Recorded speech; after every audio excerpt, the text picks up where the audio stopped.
Bueno, ha sido un partido duro para nosotros, duro por las condiciones, por cómo veníamos, hace apenas día y medio que hemos llegado aquí. Y bueno, pues aparte del calor, la altitud, el amoldarte a todo esto.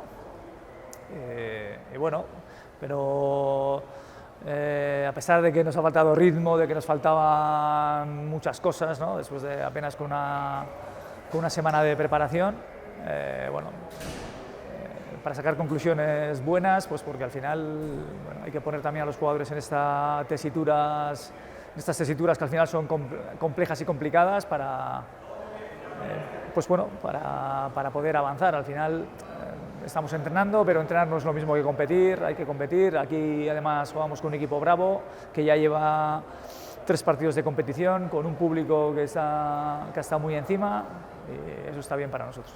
Sí, bueno, evidentemente. Además es mejor hacerlo con complicaciones que no hacerlo en situaciones que son igual un poco más sencillas, más fáciles, que te pueden engañar. Es mejor ver, a pesar de que es difícil, es mejor ver a los jugadores en dificultad. Bueno, pues sí que lehenengo berriro hemen egotia gaitxik, lehenengo minutua jolastia gaitxik, bueno, lehenengo partidua izan da, 45 minutu sartu izan ditugu hanketan, eta bueno, irabazten hastea nahi genuen, gauzako beto itxia, baina bueno, ezin izan da posible. Bai, zaila izan da, azkenean bidaio soluzio eduki dugu, ordu aldaketa handia, baina bueno, hala eta guztiz guk hobeto hastea nahi genuen, gauzako beto itxia, gaur ezin izan da posible izan, eta bueno, oin ondo rekuperatzera eta hurrengo partidua prestatzera.